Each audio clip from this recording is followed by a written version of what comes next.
We're live. Good evening. Hi peeps, welcome to our second tasting, our second virtual tasting with our La Petite More wines. Today we've got, for our white, we've got our Marsanne 2017, dum dum dum dum dum dum, our barrel fermented Marsanne. And for our red, we've got our 2019 Saperavi, made in a Georgian Kvevery, so with a lot of skin contact and a very kooky, weird, old style of wine. Thanks for joining us tonight. It's great to have you here. And it's freezing outside. It is freezing. We had our first big frost this morning, which was kind of exciting and very late this year. It was, but it was like -3 this morning in the vineyard. It was beautiful and white, and I was glad that I was still tucked in bed. So it's got its fairy hat on. Well, yes, this is not Vicky on my head. This is actually a hat. So yes. Guys, just to remind you that our third tasting is on the 18th of June. We've got some other virtual tastings that we're planning, so stay tuned for that. Andrew, what's on tonight? Well, we've got some wine to taste, and later on we've got some food to eat, which you'll be excited to tell them all about. But first of all, we thought we'd put it out to you and ask, what are you guys eating this evening? What is everyone's food pairing with these two very, very different wines? There will be a prize for the most creative food match this evening. Delicious. So yes, so what we actually matched our wines with today was a Rhone Valley cream cheese, a sort of like a goat's cheese dip for our white, and for our red wine we matched that with a Georgian beef soup. So Saperavi is a Georgian variety, and we matched it with this Georgian recipe, and we'll talk about that later on. Just to remind you, we will talk about the wines for about the next half an hour or so. The video will be available afterwards, so if you miss any of it, if you want to watch it again, or if you have any friends who weren't able to tune in, everything will be available on the website once we're done. And after we finish talking about the wines, there will be some time for some questions. So if you have questions, you can shoot them through to the chat. We have Robert watching the chat window tonight. And we will be answering a selection of questions later. And again, there will be prizes for the most interesting or the most perceptive questions of the evening. And there are actually 2 prizes from last week that haven't actually been claimed. So Matt Hillen and Katrina Lynch, please give us a hoy. So you can email us at orders@lpm.wine, yes.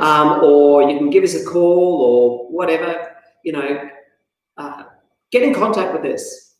You'll get some interesting prize. Not quite sure what it is, but anyway, we'll see.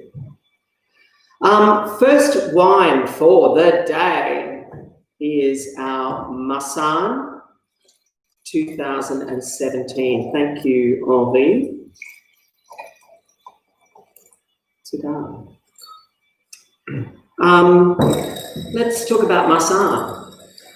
So Marsanne is a grape variety from the northern Rhone Valley, which is in the south of France originally. And it's a variety that we think does really well here in the Granite Belt, particularly. It's a little bit of an unusual variety in Australia. It's not often seen on its own, particularly in this kind of more serious style that we've made with the barrel ferment, etc. You will quite often see it as part of the VMR blend, which is Viognier, Marsanne, Roussanne, the 3 main whites of the North Rhone Valley.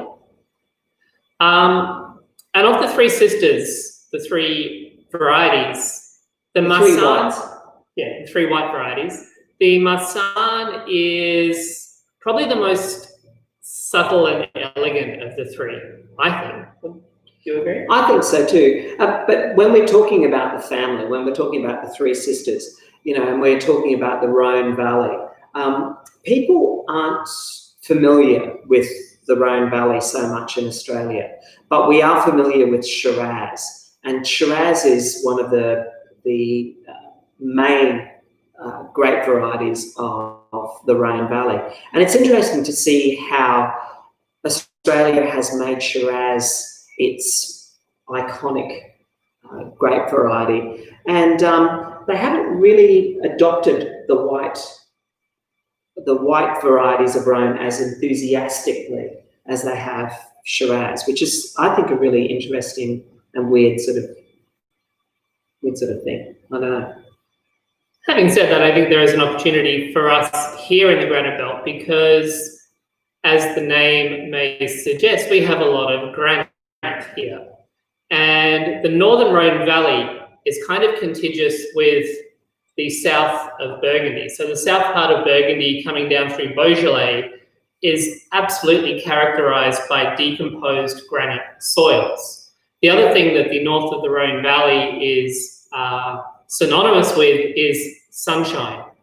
And those are two things that we have in ample supply here in the Granite Belt. We have very poor, gravelly, decomposed granite soils, and we have beautiful, warm, sunny days with cool nights. So for us, there is a very real parallel between the Granite Belt and the Northern Rhone Valley, which is why I think these varieties do really well for us. Yeah. And we're lucky enough that the grapevine actually grows so vigorously, and it loves the conditions here, albeit cold in the winter and cool in the summer. So yeah, which is really interesting.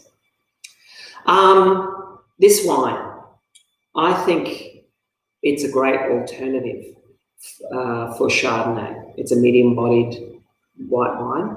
We've made this wine with a little bit of barrel fermentation. So it's got that little bit of textural quality in it. And being medium-bodied, it's a great wine that goes really well with food, as opposed to being an aperitif style of wine. Aperitif style of wine, a wine that is enjoyed more before dinner. This wine, I think, is a wine that is best enjoyed with some interesting food.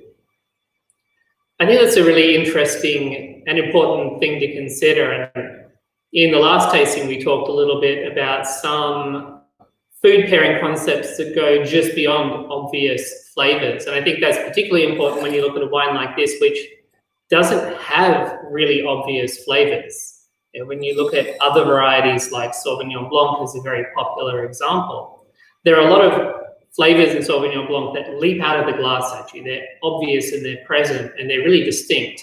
I think Marsanne is much more subtle than that, and that subtlety and that texture makes it incredibly versatile.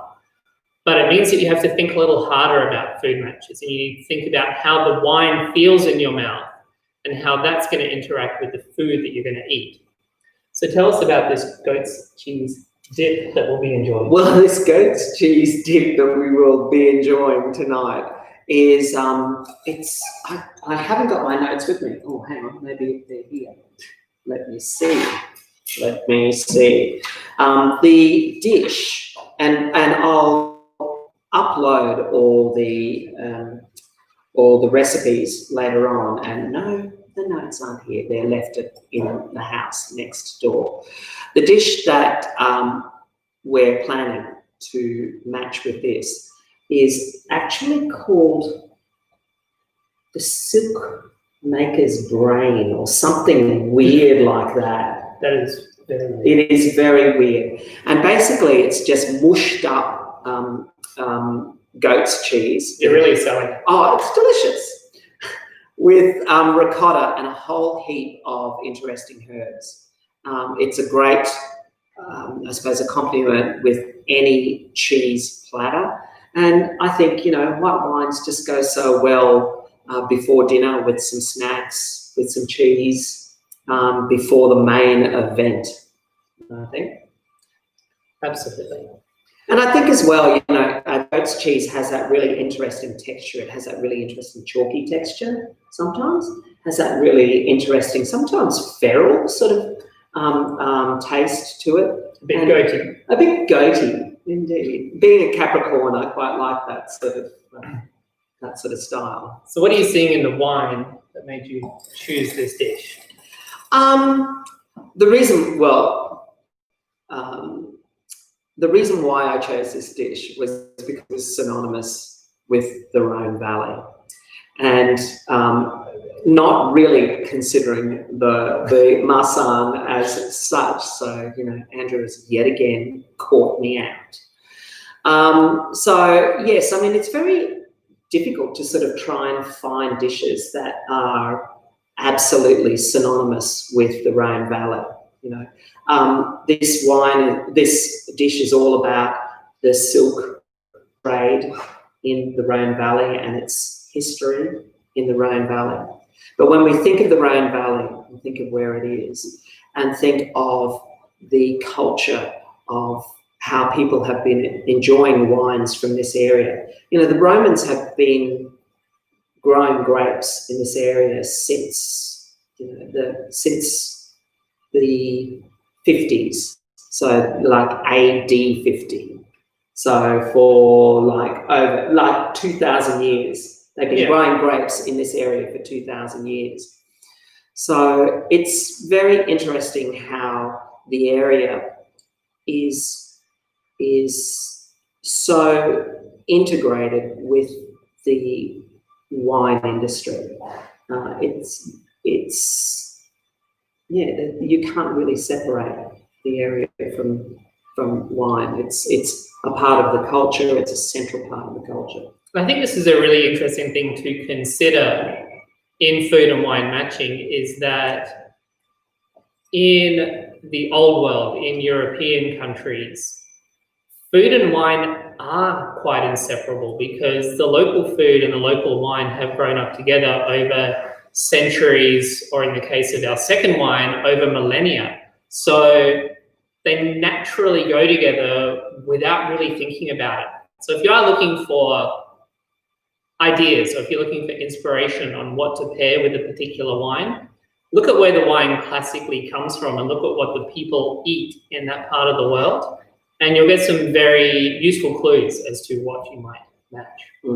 All saying that, the Rhone Valley is long and skinny, and it can stretch. It stretches from the Mediterranean, and I suppose the town that is at the coast or near the coast that people might know would be Arles or Nîmes. Both Arles and Nîmes are near the coast, and they're at the mouth or near the mouth of the Rhone Valley. But the Rhone River goes right up to Lyon, and Lyon is the gastronomic heart of France, and Lyon is the home of coq au vin, chicken cooked in wine. And again, it's that dish, that classical dish, just goes to show you that wine is inseparable from the food culture. Absolutely. So tell us, you describe what you think of this wine. So we've made it a bit of a theme in these tastings that we wanted to make our wine descriptions objective. We wanted to talk to you about how we as winemakers approach tasting wine, which is to try to use unflowery language and to try to apply a structured approach to tasting the wine. So some of you may have noticed on the website, we put in a link to the WCT tasting grid, what they call the systematic approach. What does WCT stand for? It is the Wine and Spirits Education Trust. It is a wine education and certification body run out of the UK, but it's a really great grounding, a really great foundation in wine knowledge and a very neutral place to start. It's a very unopinionated and ideally a very objective way to just look at the wine and describe the wine in the glass in the kind of language that is universal and generally understood, particularly in the industry. Yeah, unflowering, I think. You know, there's no unnecessary descriptors. It's actually, their premise is describe what's in the glass, describe what you smell, describe what you taste, without using any floral, you know, like airy-fairy sort of language. Save the poetics for the back later. Yeah, exactly. And I think if you take the opportunity to go and visit the link that we have put on underneath the telecast, is that right? Is that where the link is? We will put it in the description when we post this. It's also on the web page that your tasting link takes you to. But if you take the opportunity to go and visit this website and have a look at the grid, it just gives you a very basic way of trying to analyse wines, and it's pretty easy. It's very structured, and it helps you hone your palate. It helps you decide what you actually like. You know, who enjoys the cheapest wine. So don't be a snob. You know, it's important for you, and it's important for your bank balance to understand what you actually like. And if you actually sort of analyze wines in this sort of very structured and critical way, you can hone down your palate. It's very useful. It means then you can go to the bottle shop and you see this sea of wine in front of you. You can make a really good educated guess and enjoy what you bought.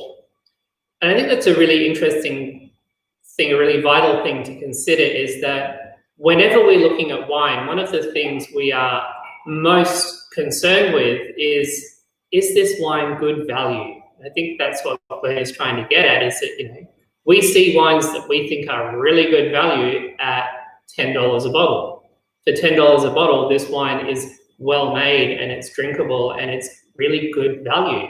We also see value wines at $80 a bottle. So it's all relative, I think, to what the wine is supposed to do. And the question is, does the wine do what is supposed to do? So okay, so let's describe the wine. Let's try and describe the wine.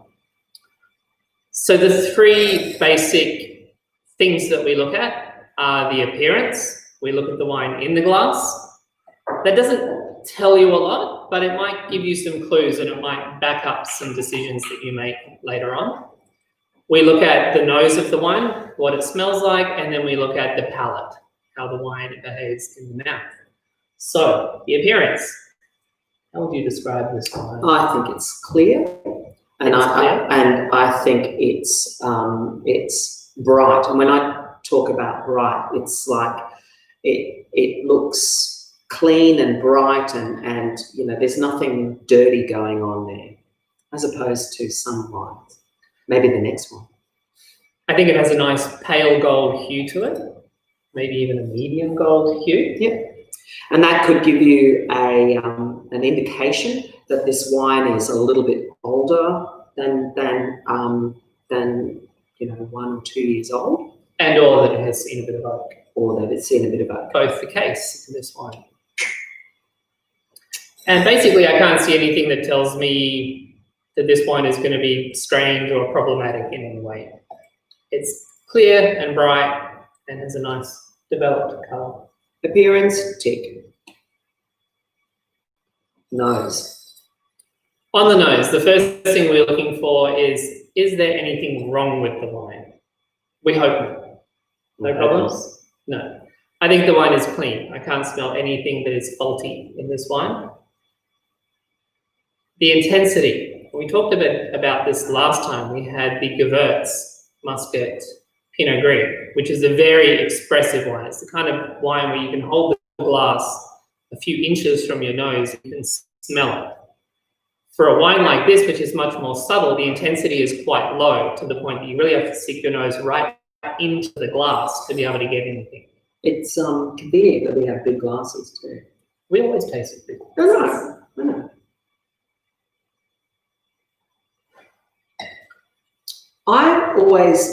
What I like about Marsanne, what I always get is its floral character.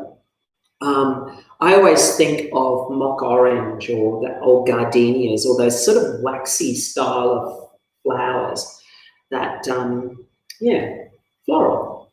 I think that for me is part of the whole character of Marsanne is, for me, it's all about beeswax. And the aroma of beeswax has that slightly honeyed, slightly floral, slightly waxy aroma to it.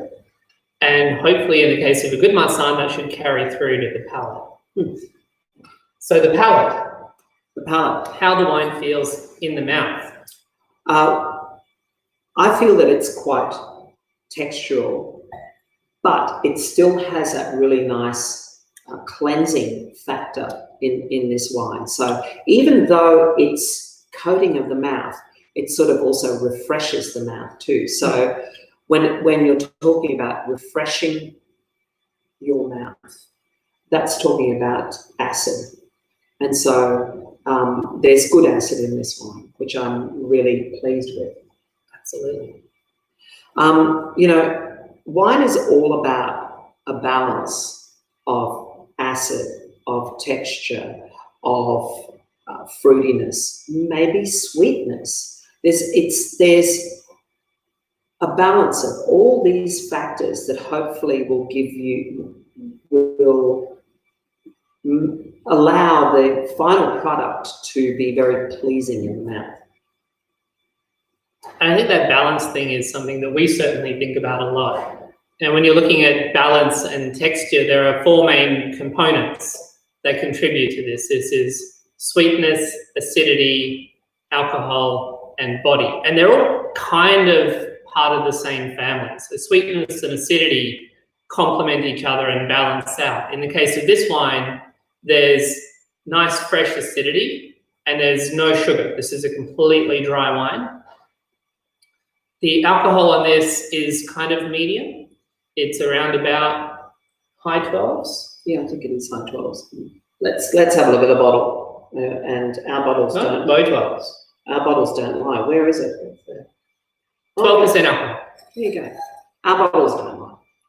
So we have no sugar. We have medium acidity, nice and juicy. We have medium to low alcohol. And all of that combines to give you a wine that has a fairly medium to light body to it. And the body is about how all of those things combine to fill your mouth. It's about how heavy or viscous the wine feels on your palate.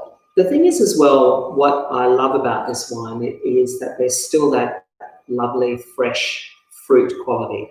And I think a lot of people confuse fruitiness with sweetness. And I think that has a lot to do when you're going shopping at the supermarket or at the greengrocers and you're looking at pieces of fruit to buy for home. You pick up a piece of fruit, you give it a little bit of a squeeze and you take it up to your schnoz and you give it a smell and you smell that fruitiness and you associate that fruity smell, that delicious fruity smell with the sweet fruit. It's like, I'll take that piece of fruit, stick it in a bag, take it home. The thing is, we can smell fruitiness, but we can't smell sweetness. Fruitiness is only associates our brain with the sweet fruit. When you go and have a smell of one of the sweetest things that you have in your kitchen, it's white sugar. You smell white sugar. There's really no smell of the sugar. You don't really smell sweet. You don't smell sweet at all. You can smell honey, but honey has a particular smell to it. But you can't smell sweet. You can't smell white sugar. What is? So you really smell either fruitiness, ripeness. And so I see in this wine that it's quite ripe as well. There's some really delicious, ripe, fruity characters to this wine. So it's that hardwired trick that your brain plays on you. It's an evolutionary byproduct where we've taken a sweet, ripe grape and we've retained those sweet, ripe flavors, but we've actually turned all the sugar into alcohol. So your brain tells you that there's going to be sugar there, and then your mouth is surprised when there isn't. I think it's the long and the short of it. Yeah. Nice, dry, low alcoholic, ripe white wine. Absolutely. A bit of oak treatment, bit of texture in the mouth. Great wine for food. Rhone Valley foods, coq au vin, the weird silk maker's brain cheese, and lots of other cheeses. So from silk makers in the Rhone Valley 2,000 years ago, we're going to move east and we're going to move back in time. We're going to move left. No, right. East is right. Yes. But we are still keeping the theme of silk. Ooh. I didn't make that connection. That's a really good thing. Okay, are we going to smash this? Are we going to drink this? Yeah. Okay, sorry, excuse me. When you're drinking, please drink responsibly. Don't smash a glass of wine like that. Yeah. Not like us. No. It's sad to say that we are seasoned professional wine drinkers, functioning alcoholics. Thanks, Henri.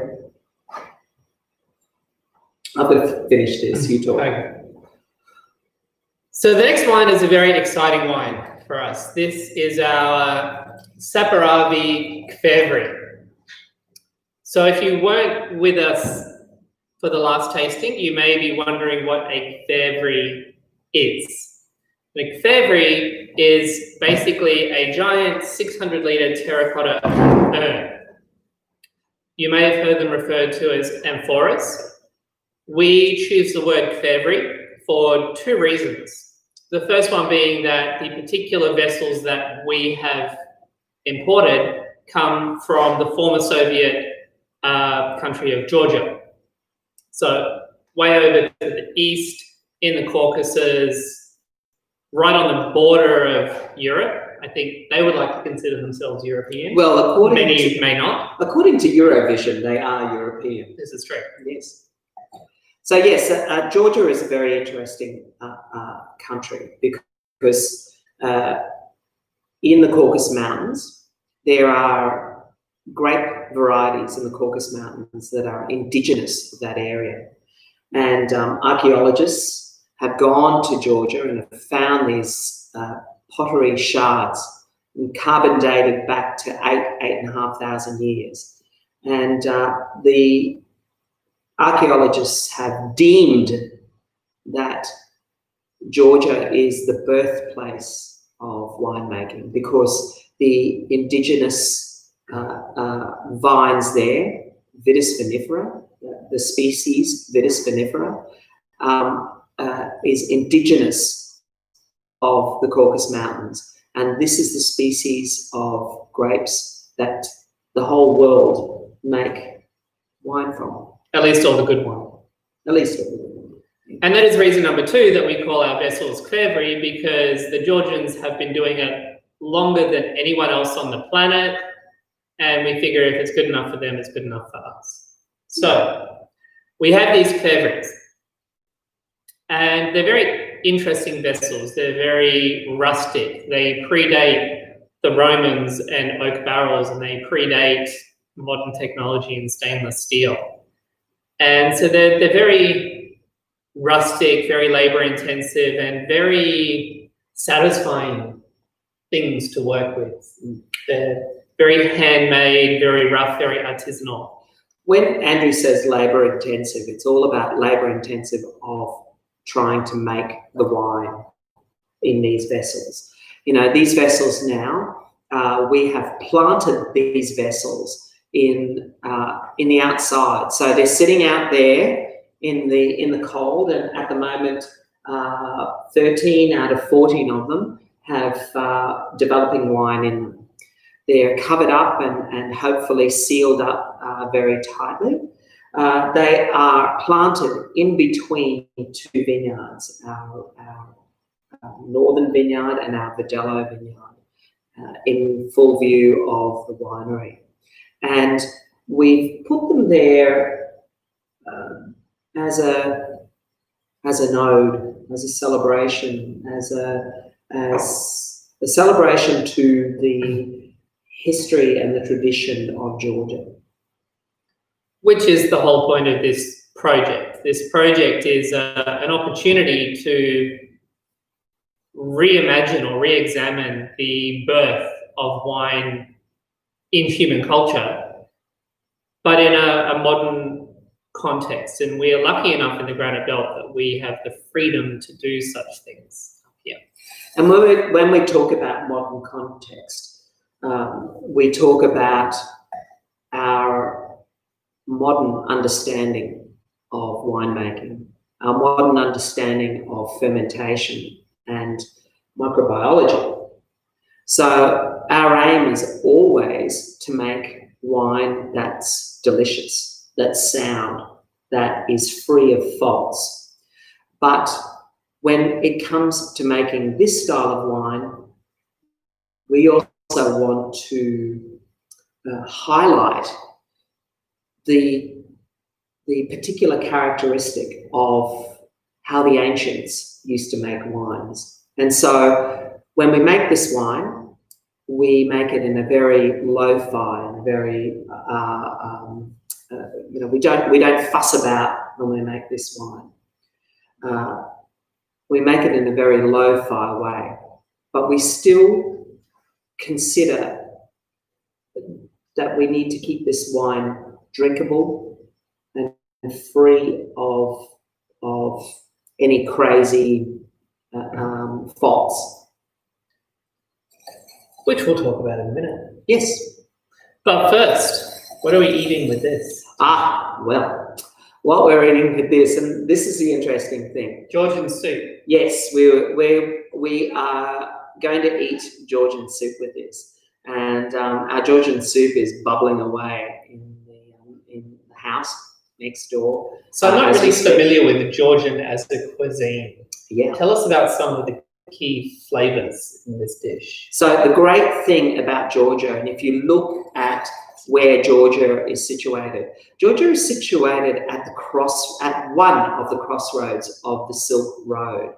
So Georgia, to its east is Asia, to its north is Russia, to its south is the Middle East, and to its west is the Black Sea and Europe. And Georgia has been a country where traders have traveled through, going through the Silk Road, bringing in spices, bringing in goods, silks, fabrics, culture, blah, blah, blah. So the interesting thing about Georgian beef soup is that it has these aspects of curry.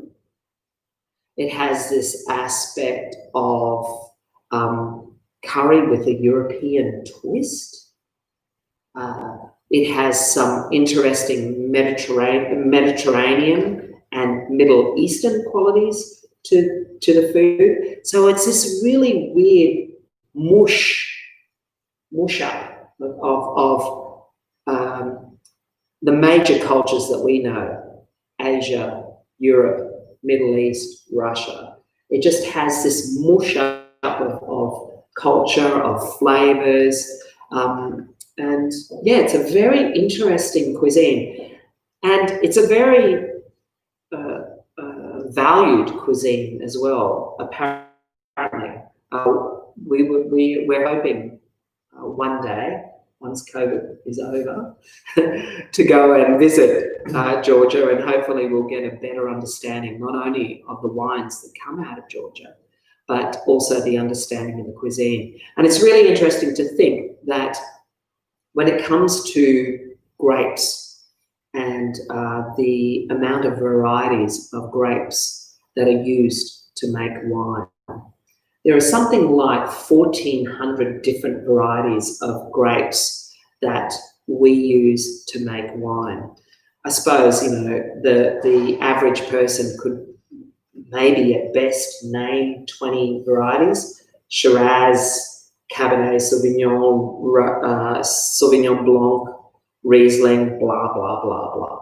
You know, you could quite easily name a handful of different varieties of grapes that we use to make wines. But there are, in fact, 1,400 different varieties that people use all around the world. Over 500 varieties come just from Georgia.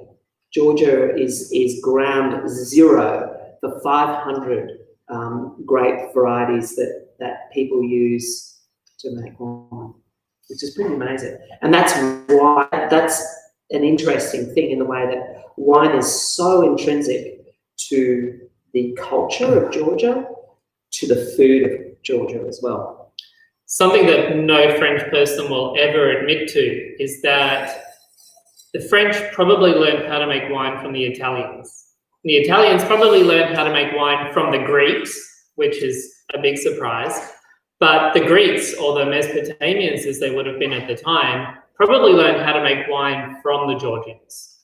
The Georgians are probably responsible for the transmission of winemaking technology along the Silk Route all the way throughout Europe. So this whole idea of being at the confluence of these 4 points of the compass creates this influx of the most amazing flavors. And when Glenn started to tell me some of the herbs and spices that were in this dish, it just sounded really confused. But what I think it is really cosmopolitan. So all of these spices were coming in, and at the same time, this wine technology and this winemaking idea was going out. So it's really an incredibly historic story of trade. And I think you know, Georgia is right at the tipping point. It's right at the jump off of people discovering it. This is the new frontier. This is the new frontier for tourism. It's a very, very interesting country. It's cheap. It's so cheap to go and visit there, and there's some great experiences to have, I think, there, from a wine point of view, from a culinary point of view, from a historical point of view. A lot of people don't realise that the horrible despot Stalin was Georgian. You know, so there's some really interesting history there as well. There's some really interesting history from a Christian point of view as well. It's been one of the oldest Christian countries in the world, surrounded by a lot of non-Christian countries. It's sort of a weird place. And if anyone's picking up a hint of bitterness, it's because we are supposed to be in Georgia right now. First world problems. But we should talk about wine. Yes, all right. So what we've tried to do here is we've tried to make this wine as authentic as possible. We've tried not to fuss about. We've tried to get the ancient Georgians in our heads and think of how they would have made this wine. So the winemaking is rustic and absolutely lo-fi, minimal intervention. And the first clue you get to that is when we look at the appearance of this wine. Saperavi is always going to make dense, inky kind of wines. But this one doesn't have that brightness that Glenn was admiring in the Marsanne earlier. You can see that there is just a little bit of dullness, a little bit of cloudiness to this wine. And that is your first clue that this wine has not been fined and it has not been filtered. So we've not taken anything out of this wine. And the only reason we would do that is to make the wine look prettier, to look visually more appealing. So for these kind of wines, we don't think that visual appeal is critical. We hope that our market and our drinkers will understand that we've chosen not to strip any of the character from the wine for the sole purpose of making it look a little bit clearer. Yeah, and look, we're trying to be as authentic as possible. You know, we try and imagine what sort of wines were drunk in, 8,000 years ago, and I don't know, it's a fun thing to sort of think about. It's a fun thing to sort of place yourself in the minds of the ancients and wonder what they would have done, how they would have picked the grapes. 8,000 years ago, they probably wouldn't have cultivated the grapes. Grapevines would have been growing wild, and they would have probably been, growing by the support of trees. So, these grapevines would have been climbing up the trees, and people would have just seen these berries and thought, oh, they'll be delicious to eat. Pick the berries. Oh, they taste really delicious, but there's so many of them. Hey, where shall I store them? I'll stick them in a pot. I'll stick them in a big pot for later, But lo and behold, later on, it's like, oh my gosh, what's happened to these grapes? They're bubbling away, and hence, by chance, these ancient people have discovered the process of fermentation. So running a little over time, unsurprisingly, but Glenn has left me no choice but to tell the story of the discovery of wine. So the Georgians believe that they discovered wine for the rest of humanity. And in fact, it was a Georgian princess who is credited with this amazing revelation. The king of Georgia kept a harem of wives, and one of them fell out of favor. And she decided, after long days of moping in the basements of the castle, that she would end her life.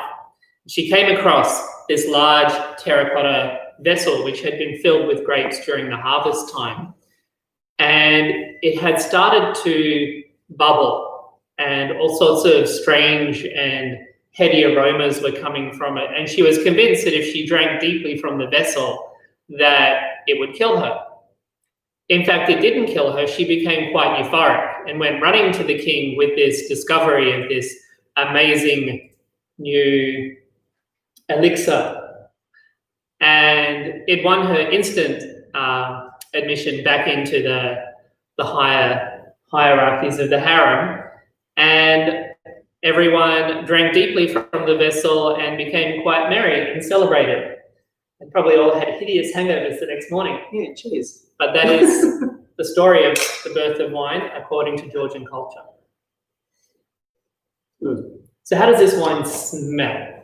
And why is it unusual and distinctive in its aroma? What's not there? What's not there is there's no oak. And this is an interesting thing. In the olden days, in Australian winemaking, a lot of Australian winemakers would say about red wine, no oak, no good. So yes, there's no oak to this wine. Which is a very unusual thing to an Australian palate, because this is a fairly full-bodied wine. This is a wine that has density and concentration to it. And to see a wine like this made without oak is very much a rarity and oddity in Australian culture, and actually in a lot of European cultures as well. And this is the great thing about this wine, in the way that it's quite academic. All the texture, all the taste, all the aroma, this is all 100% fruit driven. There's no artifact of oak. There's zero artifact. And so this is really interesting in the way that it's just the fruit expressing what the wine is. And I think you really see that on the nose. I think the first thing you get out of this wine is just that amazing purity of ripe, round, generous, delicious fruit. There's also something interesting, something different, something a bit rustic and a bit ancient about this wine, and that definitely continues through onto the palate. I think when you taste this wine,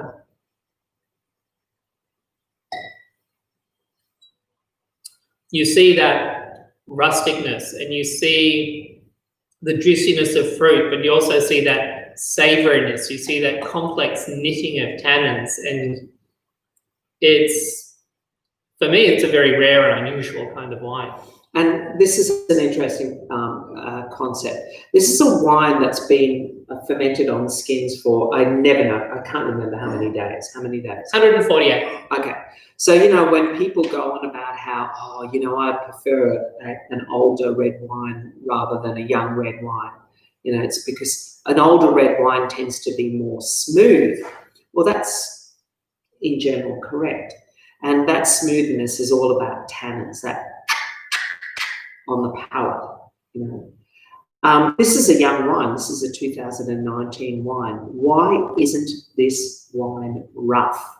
And the reason why is it's the way that it's made on skins for 140 odd days. And what's happened to these tannins, which are often quite grippy and quite rough and like sandpaper and drying on the palate, the tannins, and they're very, very lasting. I can still feel it, how it's furry on my tongue. They're smooth, they're like velvet, they're long lasting. Old beyond their years. Old beyond their years. And it's because the tannins have developed prematurely. And we think it's because of this prolonged skin contact. I think we need to take some questions. Oh, okay. Off screen is Robbie. Robbie, do we have any interesting questions? We have a question from Amy. Amy! She wants to know what temperature should she serve the Marsanne at, because some whites are better at different temperatures. We always say that Australians drink their white wines too cold and drink their red wines too warm. Absolutely. Anecdotally, you drink your red wines at room temperature.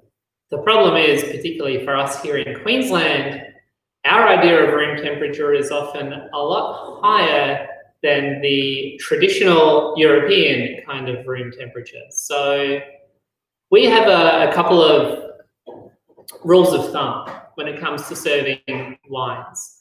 For red wines, ideally you want to be storing them a little bit lower than a Queensland summer balmy 34 degrees. As long as the temperature of storage is kind of below 25-ish, it doesn't matter too much what it is. It just needs to be stable. When it comes to drinking these wines, if you have been storing them at more like a room temperature, just chuck them in the fridge for 20 minutes. So put your reds in the fridge for 20 minutes just to take a couple of degrees off and bring them down closer to that kind of 20 to 25 European room temperature. Whites, on the other hand, we tend to keep our fridges at about 3 degrees. And if you go to a restaurant, they're running their fridges at about 2.5 degrees because that's a really nice temperature for beer. And they're opening the fridges constantly as well. So that's way too cold for most white wines. Most white wines, you want to be drinking somewhere around the 10 to 12 kind of range. And that would be a really nice range for this Marsanne. Maybe even a little bit on the higher kind of 12 to 16, because this is a more soft, subtle, round, expressive sort of wine, or textural sort of wine. So a really good rule of thumb for this one would be to take it out of the fridge for about 20 minutes before you drink it. And so we tend to go 20-20. 20 minutes for a red wine in the fridge, 20 minutes for a white wine out of the fridge. And yeah, good question, Amy. Well done. Next question, Robbie. Next question from Sean. How long would you recommend cellaring for Saperavi? Cellaring. This is my favorite question. Cellaring is a really tricky one. We often get questions from people who say, I bought a bottle of this, when should I open it? And it's really like asking how long is a piece of string. For me, the art and the science of cellaring wine has two aspects to it. The first one is that you really need to buy a few bottles and you need to see how the wine goes over time. The second part of the equation is, how do you like your wine? I always like to use Riesling as a great example. I love around November, October, when this year's Rieslings start to come out. So the 2020 Rieslings will start to come out in around October, November of this year. And they will be bright and fresh and vivacious, and they will just be bursting out of the glass with orange blossom and limes and all this amazing fruit and life. And then those same Rieslings will kind of peter off for a little bit. They'll go through a bit of a lull, and then they'll come back in 10 years' time as these amazing golden honey developed slaty numbers. And I don't think one is better than the other. They're just different, and I enjoy them equally. So for me, the joy of cellaring is about seeing the wines when they're young and when they're old, and about learning about my personal palate to make decisions about when to open these wines. Another really interesting wine to look at in this journey of maturation is Semillon. You know, and you've got this beautiful young Semillons, you've got these amazing old Semillons, particularly from the Hunter Valley, and these Hunter Valley wines are so good value. You know, when you go to the bottle shop, you know, so few people are drinking Semillons, and Semillon is a real winemaker's variety, and they show so clearly the journey of maturation like Riesling does. I think the main aspect about maturation is that wines do develop, wines do change, and it's just an illustration that wine is such a living entity. It's interesting how we bottle, and we have a very modern bottling line, which is fantastic. One of the things with our bottling line is the ullage, the space, the small air space in the bottle. That small space is not air in our bottles. It's a mixture of carbon dioxide and nitrogen. We have a very sophisticated bottling line. And this nitrogen and carbon dioxide protects the wine from premature oxidation. And so it gives the wine that added bit of longevity, and it helps the wine age hopefully gracefully. Hopefully. Having said all of that, there are a couple of clues, and there's a little trick you can try. So there are a lot of natural preservatives in wine. There are things like acid, and tannin, 2, and in some cases sugar. 3. All of these things we know are preservatives. Alcohol. 4. Another one. So yes, so if you're looking at those 4 aspects, if you see your wine that has any one of those aspects, it's going to have a good chance that it's going to age well. And when you look at this Saperavi, for example, and you look at the tannins, and they're not rough, but they're quite persistent, and there's quite a lot of them. You know, you'll have a sip, you'll coat your mouth with the tannins, and they last for a long time. And that gives you an indication that this wine has time to develop, and will be really interesting to see how it develops. We've been making these wines for how many years now? The Saperavi? 6. Saperavi is 3. Yeah. So we haven't had the experience to see how our wines develop long term. But we are confident that the wine has the ability to go the distance because it has that tannin, and there is plenty of tannin there. It has reasonable acidity. This is not a high acid wine, but there is enough acidity there to preserve it. The other thing this wine has is it has fruit concentration. And whilst it has those things that will preserve it, the thing that will decline over time is fruit. So you need enough fruit there so that over time you don't end up with no fruit, because unfruity wine it's boring. dull. It's boring. It's like drinking watered down vodka. Who wants to drink watered down vodka? All saying that, again, Saperavi. Saperavi is one of the two varieties of grapes. So, as I was saying previously, 1,400 different grape varieties that humans use to make wine. There's only 2 grape varieties that have colour in the flesh of the grapes. One's Alicante Boucher, which is a hybrid, yeah? I think there's about 5. Is there 5? Well, the 2 main ones, Alicante Boucher and Saperavi. And Ruby Cabernet. Ah, Ruby Cabernet.